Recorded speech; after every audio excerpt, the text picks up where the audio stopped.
Holiday blues. Chaos over David Cameron's Middle East policy follows him to the Algarve as we name another unhappy minister.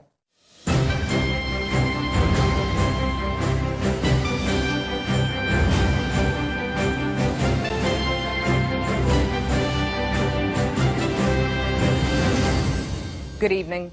When Saïda Varsi quit the government yesterday over what she described as its morally indefensible stance on Israel, she said another minister had also discussed resigning. Tonight, senior Conservatives tell us that minister is allegedly Hugo Swire, who worked alongside Baroness Varsi at the Foreign Office. He says he's not quitting.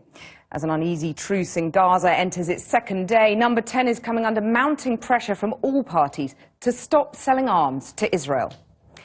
And a blonde bombshell for the Prime Minister. Boris Johnson says he wants to stand for Parliament again next year, but he swears he's not after David Cameron's job. The pack is tightly bound together, driving for the enemy line. The ball is at the foot of the number 8, who is George Osborne or something, and we are, and you know, all I want to do is bind in. In Gaza tonight, the hopes of converting this ceasefire into a longer peace. We report from Rafah in the south, where they are still reeling from the last of those attacks. In Israel, the Prime Minister has been justifying the military operation and blaming Hamas for the civilian casualties. 2 weeks ago, Channel 4 News found this 3-year-old girl. Nema had the telltale signs of a broken skull. Tonight, we found her at her grandmother's home, much better, but in need of a medical evacuation. Also tonight, we exclusively reveal how users of government computers edited pages on Wikipedia to downplay the murders of Damilola Taylor and Lee Rigby. They also claim Jean-Charles de Menezes was on drugs. His devastated family demand action. I think it's just law and it's callous, but also we have to find out, did this person act on orders? If so, whose orders? Not safe, the damning verdict on a young offenders institution where 3 young men have killed themselves in just over a year. One mother fears her son could be next. Am I going to get a telephone call or a visit from the police to tell me that my son has taken his own life or has died at the hand of somebody else? It's 4 billion miles and it's taken 10 years, but the Rosetta spacecraft has made it, orbiting a comet for the very first time. So there is more evidence tonight of the deep unhappiness at the heart of the Foreign Office about the government's policy towards Gaza. After the Foreign Office Minister Saïda Varsi quit yesterday in protest at the government's failure to condemn Israel's actions, Channel 4 News can reveal that senior Conservatives say one of her colleagues in the same department also considered resigning. He's trying to get away from it all. But even at a Portuguese fish market, David Cameron can't quite escape the ructions and resignations back home. Last night, in an interview on this programme, Foreign Office Minister Baroness Varsi explained why she'd quit in protest at government policy towards Gaza. And she said she was by no means the only one to have deep concerns. I've had a minister in a late-night conversation talking about resignation. You know, there is real concern amongst Conservatives. Now, several senior Conservatives claim it was another Foreign Office Minister, Hugo Swire, who had discussed resigning. It's thought others in the department are also unhappy at Number 10's refusal to take firmer action against Israel. In a statement tonight, Mr. Swire told us, "I want to be very clear. I have absolutely no intention of resigning whatsoever." A temporary truce between Israel and Hamas entered its second day. But Israel's bombardment of the territory killed more than 1,800 Palestinians in 4 weeks, including 430 children.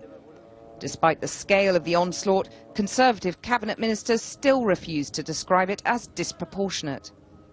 And just ask you whether you personally think the Israeli action in Gaza has been disproportionate and whether you personally think the government has gone far enough in condemning it.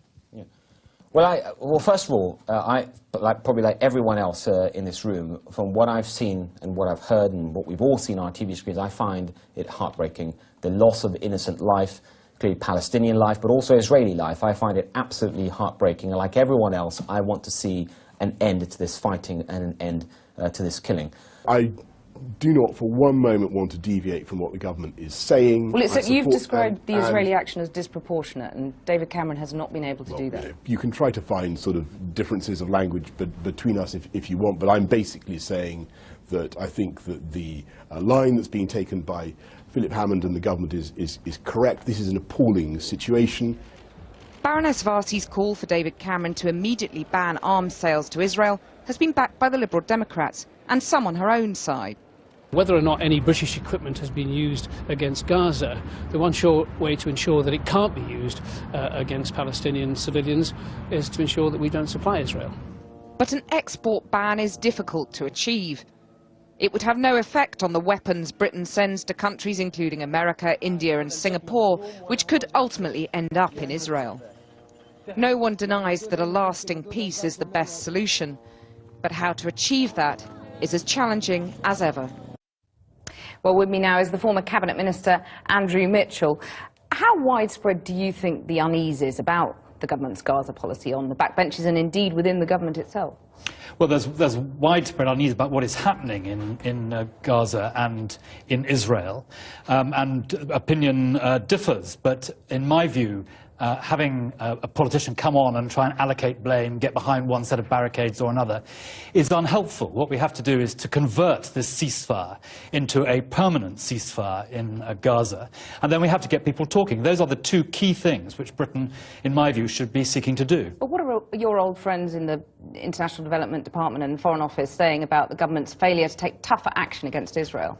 Well, in the International Development Department, of course, we are giving an enormous amount of humanitarian aid to try and alleviate... Saeed Abbasi said you're patching up people who've been wounded by the weapons that we sell to Israel.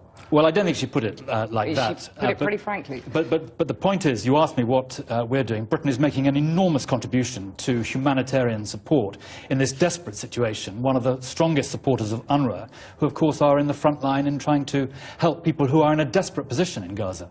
Why do you think David Cameron finds it so hard to describe Israel's actions as disproportionate? Well, I think, as I say, that it's unhelpful for the government to take sides in this issue. What is important is to try and get people to focus on the need to convert the ceasefire into something permanent, which stops the carnage which is going on in Gaza, and also the rocket attacks against Israel. That's the most important thing. And then to build on that and to try and get people talking. This conflict will poison the well of opinion, not only in the current generation, but in the next generation who are suffering so much from this. There are those who say, though, that the refusal of the Prime Minister and other senior cabinet ministers to take tougher action against Israel is because they have pressure from the pro-Israeli lobby groups. Is that pressure that you've ever felt?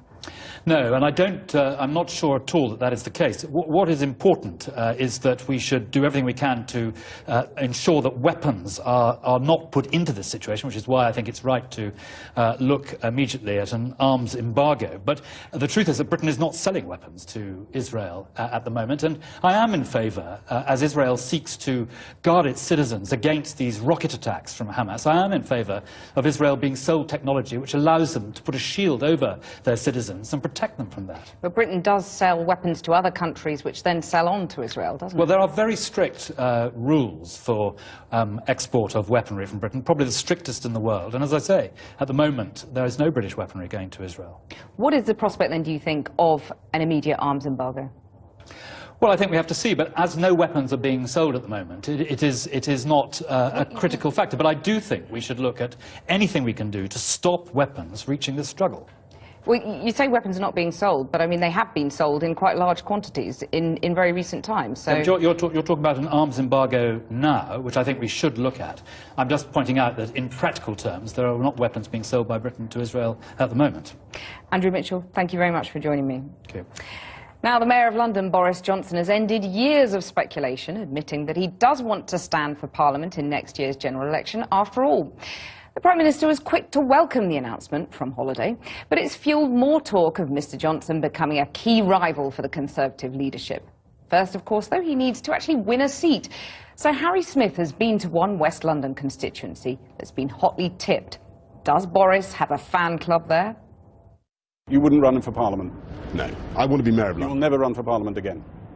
I think that's now the 6th or possibly the 7th time you've asked me that question, and the answer is no. Let's take this opportunity to knock this on the head. Are you going to be standing as an MP? I'm going to be helping the Prime Minister. He's denied it so many times we might have started to believe him. But after arriving in his usual fashion to deliver a speech on Europe this morning, he was asked yet again, did he plan to stand for Parliament at the next election? The room was taken aback by the answer. I can't endlessly go on dodging these questions as I've tried to do. So, I haven't got any particular seat lined up, but I do think that in all probability, and since you can't do these things furtively, I might as well be absolutely clear with you, but in all probability I will try to find somewhere to stand in 2015. It is highly likely that I will be unsuccessful in that venture, by the way. Boris insists he has no particular constituency in mind, but his name has been persistently linked with this one in West London.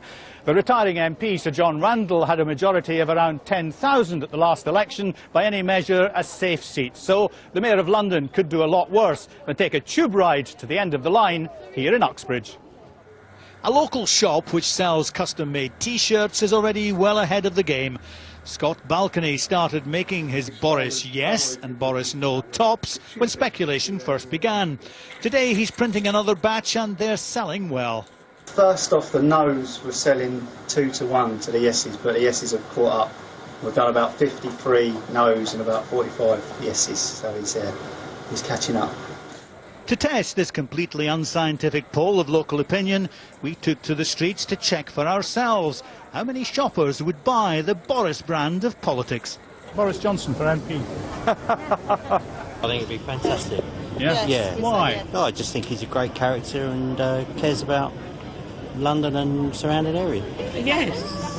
I think he should be an MP, yes. I don't like MPs that come across as being a clown. I'm a kind of serious person. I'm not a Tory. I've never liked his policies. I think he's a bit of a bumbling idiot. Boris has certainly had his share of gaffes and mishaps, like when this Olympic photo op left him hanging by a thread. Get me a ladder. But he seems to have a remarkable knack of recovery, and at the Uxbridge Conservative Club today he could do no wrong. I think people buy into his character and people can relate to him. He's certainly entertaining, so yeah, why not? As long as he doesn't go back on what he says, if he says something and doesn't backtrack on it, I think he would be fine. The man's a character and yeah, I think it might be good for the area. But when asked if Boris the MP could then go on to far greater things, even here they have their reservations. Well, shortly after that surprise announcement, I sat down with Boris Johnson himself, and as you'll hear, his spin doctor was in the room too. And I asked him why he wanted to be an MP again. So what makes you think that we need another old Etonian in Parliament?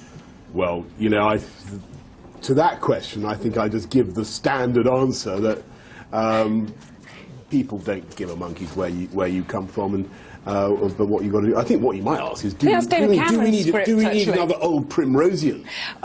Do we need another old Primrosian? Because it is a point widely forgotten, not often mentioned by Mr. Ed Miliband, that he and I went to the same primary school. So you might ask us, your viewers. Sorry, guys. What's the matter? That was a jolly good answer.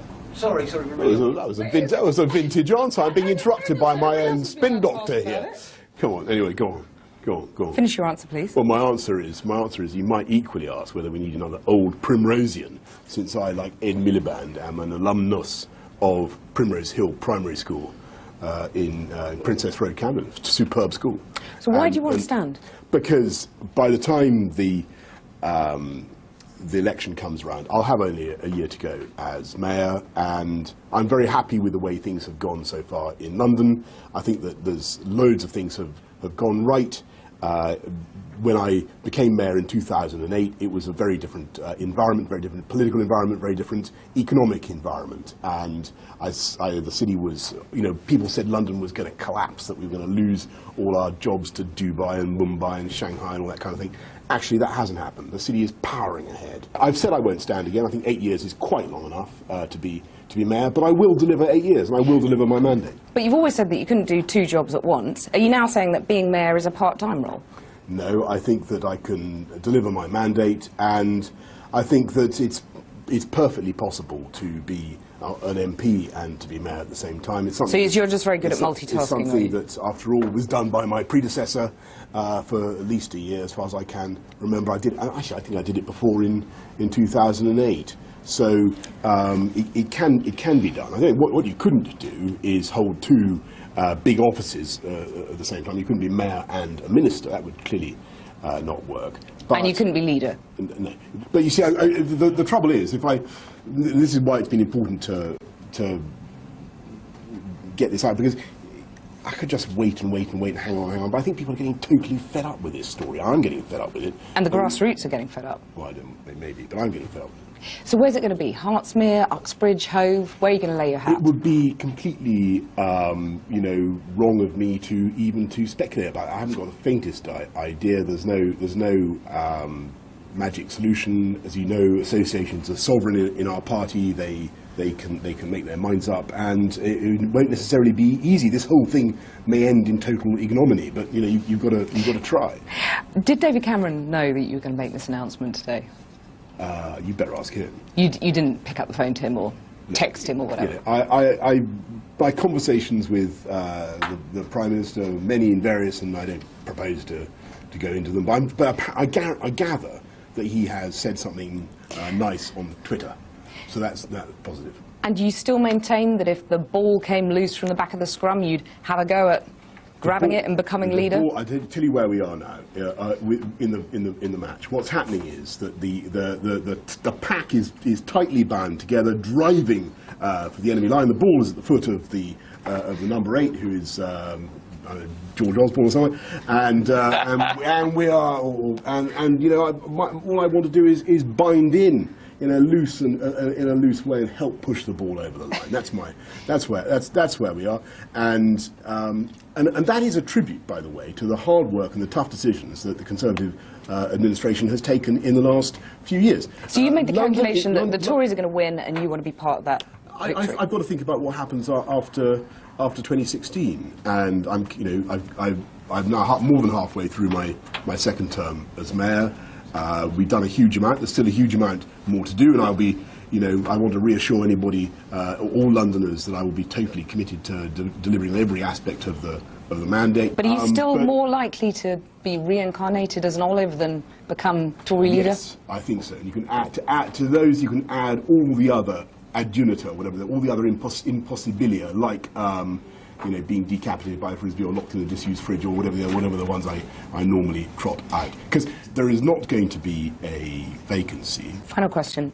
Are you more likely to get reincarnated as an Olive than we are to leave the European Union? No, I think... Balance of Olive probabilities there. I think that it's overwhelmingly likely that the British establishment, broadly conceived, the BBC, Channel 4, I'd quibble with the establishment. Yeah, the university, the CBI, the whole lot, government, they're going to want to stay in if they possibly can.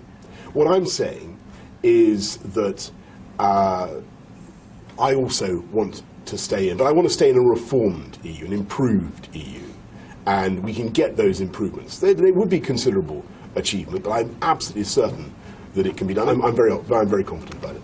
Boris Johnson, thank you very much. Thank you. Well, there are reports tonight that Israel has agreed to extend the ceasefire in Gaza. For the latest, let's go to Krishnan, who's in Gaza City. Krishnan.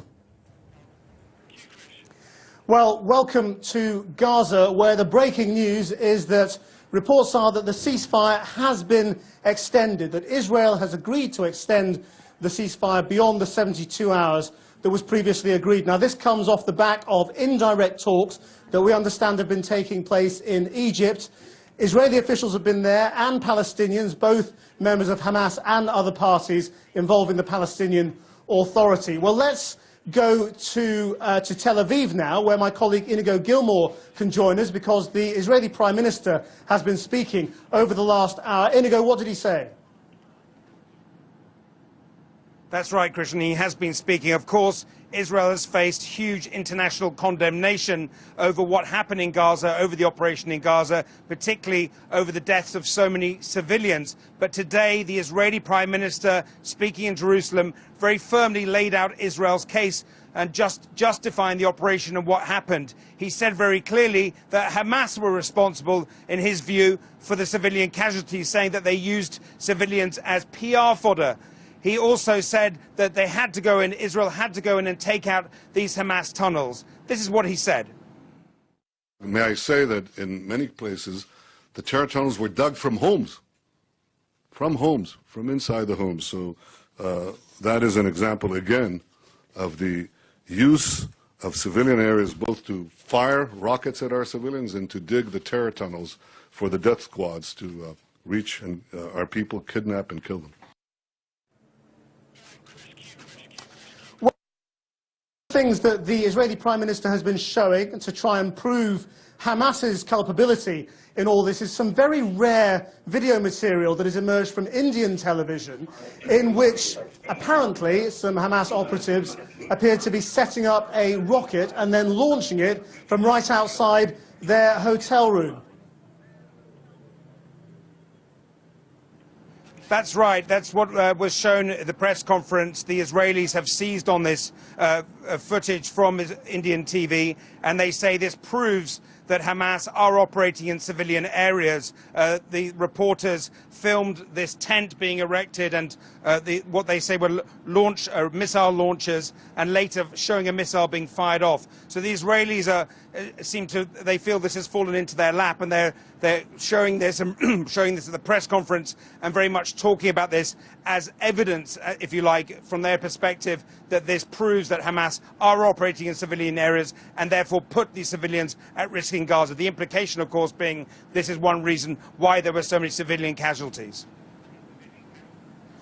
Well, one of the last areas pounded by the Israeli bombardment before the ceasefire was Rafah in the south of the Gaza Strip. And earlier today I made it down there to talk to people about their hopes for the future. And we also managed to catch up with a 3-year-old girl who many Channel 4 News viewers will recall was filmed by Jon Snow and his team in the Shifa hospital in Gaza City. It was a very distinctive image that stayed with many viewers for for many days, of a very little girl with a fractured skull. We managed to her as well. Here's my report. Why did they leave some houses standing? That's what you wonder here. Rafah in the south took the brunt of Israel's pounding just before the ceasefire, and it was from here that Hamas was accused of firing rockets and using tunnels to attack Israelis. Nadia believes her home was used by Israeli soldiers. Their detritus apparently still left, and she's furious. Come, look what's happened. Come and look. They've drawn on the walls. You must feel violated that this has happened. I'm not just frustrated, I'm outraged. Her neighbours also believe their house was used by the Israelis. Do you think there will be peace?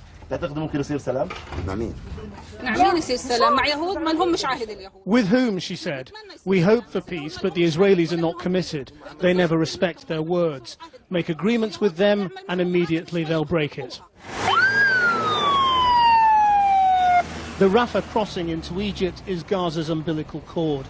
Effectively closed to ordinary Palestinians for the last year, it was open today for very limited traffic. Lifting the blockade is a key demand at the talks. They told me you were able to pass without a permit. 4 times I've come to the Rafah gate. I came last Friday and the shooting was just over my head. Mustafa was trying to get back home to California after visiting his family in Gaza. What do you think of the way Hamas has handled this crisis, politically? I thought they don't have any other option. Like, they get struck, they strike back. If there was another election, do you think they'd win again? Maybe, but not as majority as they used to be. Why not? Because some people blame them. Getting this border crossing open is an absolute precondition to any kind of lasting peace. They're getting the medical evacuees out and they're getting supplies in. And if this is to work and if this is to last, this gate has got to stay open. Living among the ruins in Rafah are precisely those people who need to use the crossing to get out to medical help and safety. People like 3-year-old Nema, who Channel 4 News filmed in hospital 2 weeks ago with the appalling signs of a broken skull. We found her today at her grandmother's house, much better, but still in need of reconstructive surgery. When we got into the hospital, her eyes were completely swollen. She has a fractured skull, multiple fractures close to her nose, and her right eye has a problem. It's a terrible thing to say, but when I think about what has happened to so many other children here, in a way, Nema is lucky. Thank God, when I see what happened to the others, our problem is nothing. Others lost their loved ones. My daughter is still alive. Like so many families on this tiny strip, tonight they are willing the ceasefire extended. Nema survived, but who knows the true impact on a little girl whose eyes have come to symbolize the suffering of Gaza's children.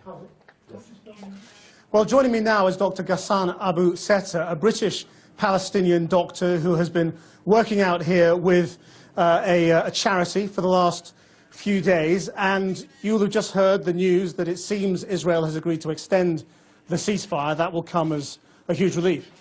It's a relief, but without lifting the siege, allowing the patients to leave Gaza to get treatment abroad, allowing building material for the patients who have lost their homes, whom we cannot send home and follow up on an outpatient basis.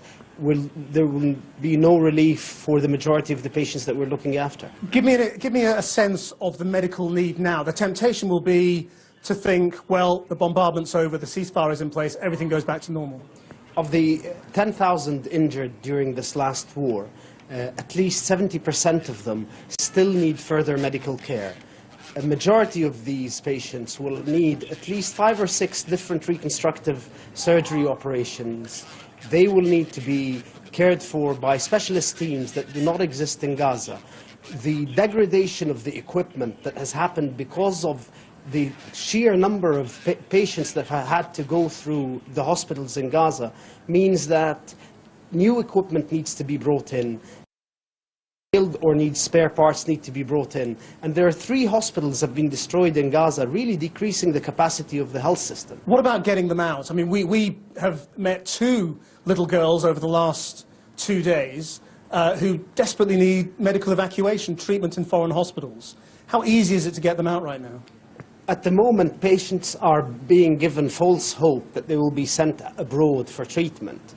But I've been going around seeing my patients day in, day out, and they still live in hope that they're going to go out.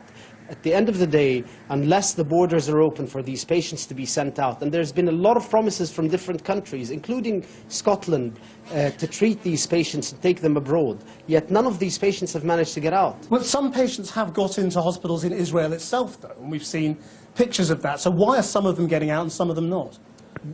It's the issue of meaningful numbers of patients. We need to be able to break the back of the number of injured that are stuck in the hospitals, the overcrowded hospitals that cannot cope with these patients. And a lot of these patients are now going into their 2nd or 3rd week with open wounds, and unless these wounds are dealt with and reconstructed and closed, these patients will have long-term disability as a result not just of the initial injury, but as a result of... OK, we seem to have lost the link there to Gaza. We'll try and get back to it later in the programme. But now, still to come tonight, as a study finds almost 2/3 of shop-bought chicken could be infected with a food poisoning bug. We'll ask the Food Standards Agency why they haven't taken action yet. And 4 billion miles later, the Rosetta spacecraft enters a comet's orbit for the first time in history. Can we open up this treasure chest and find out some answers to the birth of the solar system, the origin of water on the planet, and even origin of life?